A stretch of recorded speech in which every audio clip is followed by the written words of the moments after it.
Hi, I hope you're having an awesome day. If you go to the description below, there should be a Google Drive link. This PDF you see here.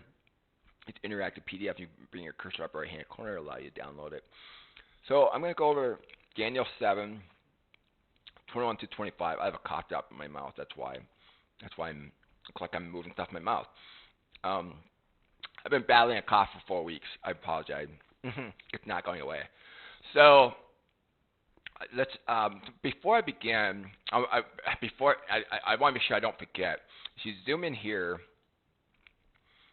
it helps us understand who that second beast was. Okay, before we get into Daniel 7. So the first one was Nero, and the second one was Titus. All right. So you have 7 kings, 5 are fallen, so it gives you these 5. One is that present tense at the time Book of Revelation written. Another is not yet come, we come must continue a short space. And the beast that was, past tense, Nero, and is not. So, again, the Book of Revelation going back and forth, future tense, present tense, okay? And it's telling you future that in past tense, and is not, June 8th, 1868 when he died, that's right here, okay? And even he is the 8th, now talking the next beast, okay? The beast that was and is the 8th, okay? The 8th king. And it's of the 7. So there's multiple people that are of the 7. So it's what does it mean by of the? Titus was Vespasian's son, okay? That's how he was of the 7, all right? And so when you look at the 7, it's Galba, also Vitellius, and Vespasian. Now, why do you consider the 7? Because the first 3 cannot gain control. And so that's from God's perspective, whoever has control is the rightful one, and that's Vespasian. And is there consistency with that? Yeah, absolutely. Go to Luke 3:1, where it talks about Tiberius, and during Tiberius, 15 years, whatever, Tiberius actually started control in 11 AD, not 14 AD. All right, and that's what Luke was actually going by. And so Augustus died in 14 AD.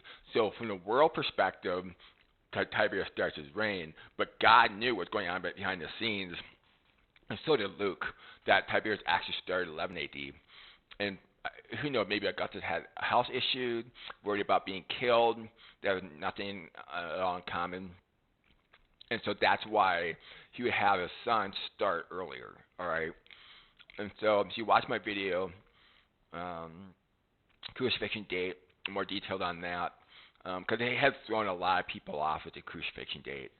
And so if you watch this video and give you access to all the resources you need, yeah, it's going to take a little bit of time, but guarantee you it is rewarding because I go through the whole thing, all right?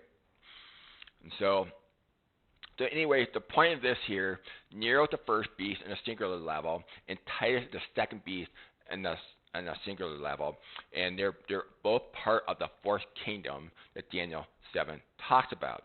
So let's go over there. All right. So let's just click on this passage. I beheld the same horn made war with the saints and prevailed against them. All right. So the horn, usually the kings, right? Until the ancient day came, that was when Christ ascended. Judgment was given to the saints of the Most High, and the time came when that the saints possessed the kingdom. Thus he said, the fourth beast shall be the fourth kingdom upon earth. Right. So this defines for us verse 23 how we look at verse 25. All right. So basically, what happens is fourth beast should be the fourth kingdom. So you zoom way out, the fourth kingdom. All right. So we're zoomed all the way out. We're getting if you're on a helicopter or hot air balloon, whatever, you zoom way out. All right. We're looking at the whole thing. Which shall be diverse from all kingdoms. So the fourth kingdom was the Roman Empire, which compared to the other kingdom, it was diverse. All right. We're not talking just Greece. We're talking the entire Roman Empire. And shall devour the whole earth, yes. And shall tread it down, yeah. From Israel's perspective, yeah, they absolutely tread it down. we have to look at this from Israel's perspective. All right, they're the primary audience. It's not written to an audience year, 2022, 4,800, 8,792, 15,876. Okay, it's not written to a future audience. All right, it's written specifically to them, and break it in pieces. And the 10 horns out of this kingdom are 10 kings that shall arise. Again, horns, kings. Okay, what I just said back here. And another shall rise after them, and he shall be diverse from the first. He shall subdue 3 kings. All right. So my go back to my timeline. I have the 10 horns, 10 kings, based on Dr. Kenneth Gentry's research, and this, when you look at the timeline, this makes the most sense because they were the ones that were involved with the Jewish revolt, which happened right here, all right, in the timeline. And there's another interpretation of this. So if you click on, actually I don't have it in there, but if you click on the commentary link, all right, so I have it here already. There's a gentleman by the name of Daniel Morris. He thinks another possible interpretation of that are the 10 kings, 11 being Titus, which fixes well, all right. But look at the timeline; it's more specific to the 10 that Kenneth Gentry mentioned, all right. So this is more of a zoomed out version, if you will, to believe that it's referring to Titus being the 11th, all right. So either one of them works, but more specifically, I think Ken Gentry is right. This one works perfectly in the timeline. All right. So again, right here. All right.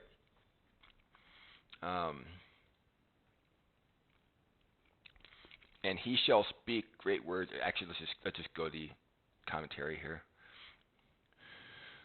All right. So I have a note here. Then he said the 4th beast.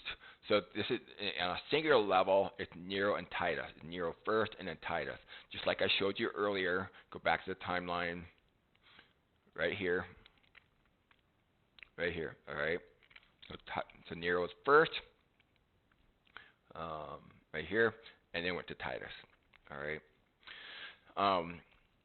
So that's defined based on what I just showed you right here.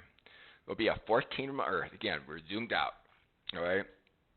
That's defining for us where we're at, helicopter level, hot balloon level. Okay, that's where we are be at. We're not zooming in. The reason I'm pointing this out to you because I hate to see a person read it and be distracted on a singular level between Nero and Titus. Well, wait a minute, those are 2 different people. How can there be one beast? Don't look at that. View it as being zoomed so far out that you just see it as one beast, one person all the way through. All right. Again, don't let that distract you.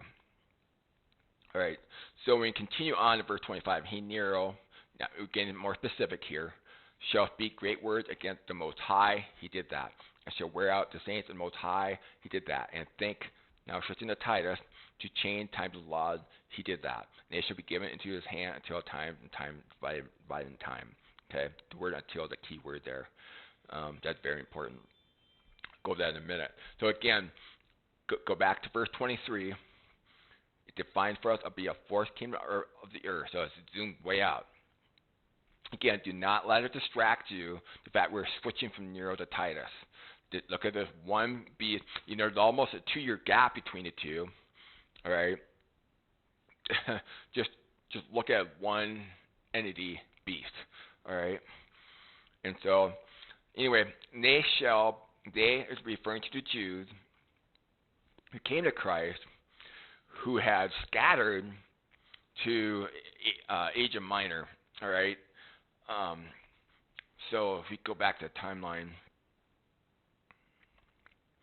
this is defined for us in Daniel 12:7. So at the time that was written, is scatter future tense. It's around 80-30, 80-50. So if you go to Acts 7, they killed Stephen. They started scattering from that point forward. All right. And that was actually around 33 AD. I'll have to fix that. started about 80-33, and then well in the 50s, so forth. And then First Peter, when he wrote, it's scattered past tense. When you look at First Peter 1:1, scattered. All right, see how now it's past tense, so it's fulfilled. All right. So he basically tells them, First Peter 5:13, Babylon was the first half of the location where he's at. In the same area, Asia Minor, John wrote the Apocalypse or Book of Revelation, and where it would hint to them immediately would spring their mind with Egypt and Second Exodus. So when you compare notes, Egypt or Babylon, Egypt. Okay, that's where they had to go for the gathering.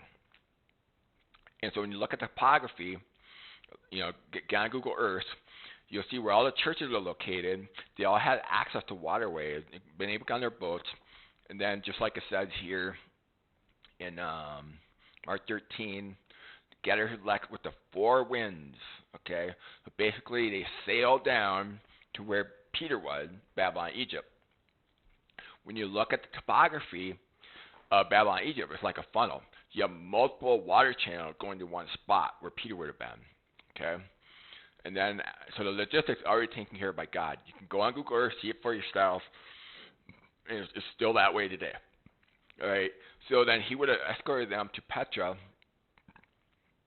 And when you look at Revelation 12, when it talks about the devil or the dragon, flood, and then the earth opened up, you see that evidence in Petra.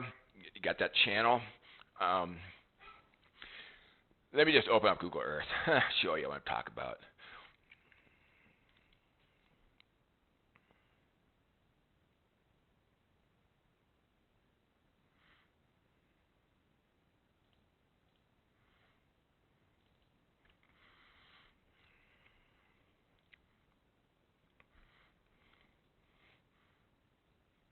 So when you look at, let's see here. So these are 5 churches that Peter wrote to. Okay, they all have access to water channels. See the blue lines, all right? And they could easily have gotten out. This is the furthest inshore in line. Yeah, inshore. And same thing here. Quick access. You get the Black Sea, go around. Okay, same thing here, get through. So they all had quick access to the shore. They would have gone down where Peter was, right here. Okay, so you have multiple channels. Again, you have the winds. At that point in time, Jesus was reigning. And if you could remember, the apostles were with Jesus, and they're like, even the winds obey him. Okay, so based on their oral tradition, they would have spread that by word of mouth. So when they got in their boats, it reminded them what the apostles told them. Oh yeah, so I can picture in my mind that their wind bring them down here. Mute point, or minor point, but so anyway, that brought them down to where Peter was, and then Peter. Now keep in mind they spoke Aramaic. Peter spoke Aramaic. A lot of people think that, Babylon's code for Rome. Well, they didn't even speak Aramaic. Okay, that's all rewritten history. You can thank Emperor Constantine for that. But anyway, so he would have escorted them to Petra. Let's see here. We can turn on Petra right here. Okay, here's Petra, and you can see here. So the dragon caused the flood based on Revelation 12. And then the earth opened up. So they would have had their boats along here, okay, and the earth opened up. That way their boats are not damaged and nobody's hurt, all right? So, yeah, so anyway, continuing on. Let's see here.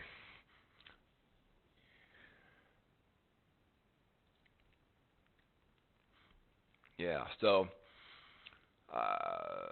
so I think we covered this. So if you go to the notes, you go through it, 725 commentary, you can see it. And then as far as big great words against the Most High, sure we're out the saints, by Nero. There are tons of resources for that online. There's also this right here. Okay, Christian persecution, tribulation, Roman Empire. All right, not this 42-month tribulation that's at the temple, but the 42-month tribulation at the Roman Empire. All right, so There are plenty of resources on that. All right. So anyway, that pretty much covers it. And then it said until a time and dividing a time. That's where we get to this right here, which connects to Revelation 12:14, which says the same thing. And there's for a time and a half time from the face of the serpent. That serpent would have been that beast himself, Nero. And yeah. So these were the people who came to the Jews who came to Christ. They're the woman. The Jews who came to Christ. They had scattered throughout the Roman Empire. All right. Basically Minor, Asia Minor, and then areas west of there as well. All right, these were not the Jews that they were still at the temple. All right, so we're dealing with the times a half a time, which is this period right here. Okay, so what's going on here is they're preparing Petra, and you can read about it here. All right, they're preparing it for a place for the Jews who came to Christ, who were at the temple, who fled the temple, so that when they fled, they had a place prepared for them. John 14. Okay, these were the elite. These were the cream of the crop. They endured all the way to the end of the 1335-day prophecy. That blessed is he that waiteth and come to the 1335 days. All right. These were the ones that obeyed Christ all the way to the end. How so? The Holy Spirit reminded them of everything that Jesus said. You go to John 14:26 there. And he will teach you and bring you remembrance all that I said to you in 3.5 ministry. So basically the 3.5 ministry being repeated again 40 years later during this time by the Holy Spirit. Okay? This is all one big grand test. All right? So, yeah. So I encourage you to go through this material here, and Campbell will go through the eye of a needle. That's all relative to this. Unfortunately, too many people have been brainwashed to think that the point Jesus is trying to make, that it's all impossible. You can't take a 2-meter camel to a 3-millimeter hole of a sewing needle. Completely missing the point of the passage. That's not what's going on there. All right. So watch my videos, part 1 and 2. Campbell going to the eye of a needle. I go into more depth than that. So anyway, so you give you access to part 2 anyway right here. That's the part where it connects to all this. Part 1, I just try to get you on the same page. What the point he was trying to make, what's going on, using logic, critical thinking skills, and then that preps you for part 2, how it connects to all of this. All right. So anyway, and then lastly, I want to point out what caught my eye was basically the grammar, the word until. All right, so that's what tells us that these things take place up until the times and a half time. All right, so when I went to the Hebrew lexicon, the verse itself all said it wasn't supporting this particular English translation. I'm like, what the heck? So then I had to get down to the actual word itself, and it sure as heck, right here. All right, now it supports it. See, this is a topic where a person has to do a lot of sifting through to get to the truth. And then you find the golden nuggets, golden nuggets of truth. So this is not an easy study, trying to sift through all this. Anyway. Yeah, so basically, so this PDF see here, it's kind of my errand, if you will. What do I mean by that? I'm not one that really has a voice. I guess, how Moses, he didn't really have a voice, and I guess I kind of fall under that category. And so this is kind of my Aaron. God bless Moses with Aaron to be his voice. So so he blessed me with the ability to do this, I guess. I don't know. And so this is my Aaron, and this is kind of my voice. So I encourage you to study this, look into this. As I putting this together, light bulb after light bulb is coming on, one after another. And so I would think that the same. I'm pretty confident that even like this right here is one big huge light bulb. Your typical people who have a voice, on the radio or websites, you name it. The teachers that have a voice, they know very little about this right here. They have not, as far as I know, nobody put together a timeline, put this all together, and let alone wanted to correct dates. I have never come across anybody yet that has done that. So I give you exact dates of Revelation 11:3, the 1260 date there. I give you the exact dates of the Revelation 12:6, the 1260 date there. I give you the exact dates of Daniel 12:12, 13:35 days there. And I will never be able to give you the exact date that this take place. The reason being because they left quietly for multiple reasons. One, they did not want to bring the persecution with them. But there are more reasons than just that, all right? Again, this is one big light bulb that most people have not really looked into or understand. So anyway, enough of me rambling on. So hope you enjoy the materials, and hope you continue to enjoy your studies, and you have an awesome day. Thank you.